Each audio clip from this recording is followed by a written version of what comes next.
Friend दोस्तों, स्वागत है आपका हमारे चैनल पर। आपके फेवरेट सीरियल गुम्मी किसी के प्यार में चल रहा है हाई वोल्टेज ड्रामा, जहां पर सम्राट के सामने ऐसा सच आएगा जो कि उसे मजबूर कर देगा पछतावे के लिए। जी हाँ दोस्तों, और अब सम्राट ही होगा जो कि सब कुछ ठीक भी करेगा। आने वाले एपिसोड में काफी हाई वोल्टेज ड्रामा देखने को मिलेगा, जहाँ पर पुलकित विराट को साफ कर देता है कि ये हालत जो सही है ना, वो तुम्हारी वजह से है। यहाँ तक कि पत्रलेखा को भी इसका जिम्मेदार मान देता है और कहता है कि तुम्हारी खास फ्रेंड भी उसमें इतना ही जिम्मेदार है और वही ये सब कुछ नाटक करती है और उसकी भी बुरी इंसल्ट करता है। और सम्राट यहाँ पर कुछ नहीं बोलता। पुलकित यहाँ पर साफ कह देता है कि ब्लड की जरूरत है और वो वहां से चले जाता है कि तुम्हें ये अगर विराट तुम्हें सुनना ही पड़ेगा, जो तुमने करा है ना हरकतें, उसके बाद तो तुम्हें ये सब कुछ सुनना ही पड़ेगा। You deserve all this things.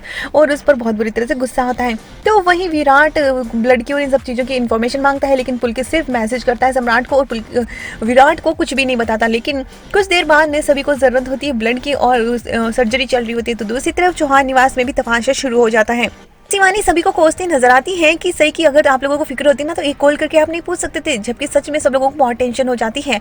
और यहाँ पर सोनाली कहती है कि तुम ऐसे कैसे कह सकती हो, हमें टेंशन नहीं है। लेकिन भवानी इन सब बातों की छोड़कर भगवान के सामने प्रार्थना करते नजर आती है और निनाद ये सब लोग भी। और सम्राट भी अब निनाद को कॉल करता है और जल्दी से पूछता है कि कोई जानकारी है क्या, और वो उसे कोई कॉन्टेक्ट नंबर भी देता है। लेकिन कहीं से भी ब्लड ग्रुप का इंतजाम नहीं होता है। लेकिन तभी विराट वहाँ पर ब्लड लेकर आ जाता है और पुलकित भी सामने से आ रहा होता है, लेकिन वो सारा डब्बा उसको सम्राट के हाथ में थमा देता है और सम्राट को इशारा करता है कि वो कुछ नहीं बताए और उसे वादा मांगता है कि वो उसके बारे में कभी किसी को कुछ नहीं बताएगा, क्योंकि पेपर्स पर साइन करने पर भी पुलकित कितना भड़क गया था। तो अगर ब्लड के बारे में पता चलेगा तो पता नहीं वो क्या करेगा, इसीलिए वो बताना नहीं चाहता है। और ये सब कुछ देखकर सम्राट पिघल जाता है और कहता है कि ये सब कुछ देखकर तो मुझे लगता है कि तुम्हें कितनी सही की फिक्र है।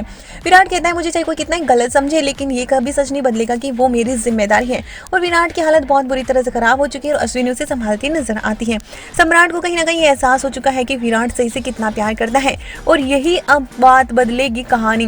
जी हाँ दोस्तों, अब सम्राट विराट से पूछेगा कि सच में क्या तुम सही से प्यार करते हो, क्योंकि सही को जब होश आता है तो विराट ही उसके सामने होता है और वो उसे कह रहा होता है कि मैं तो तुम्हें देखने का हक भी खो चुका हूँ। अगर तुम्हारे लिए सही है कि मैं तुमसे दूर चला जाऊँ तो मैं तुमसे दूर भी चला जाऊंगा। लेकिन अब पुलकित के सामने भी सम्राट ही विराट का पक्ष लेने वाला है और अब दोनों भाइयों में सब कुछ ठीक हो जाएगा और सम्राट ही अब सही को बताएगा कि विराट उससे कितना प्यार करता है और जब उसका एक्सीडेंट हुआ था तो क्या हाल हुआ था।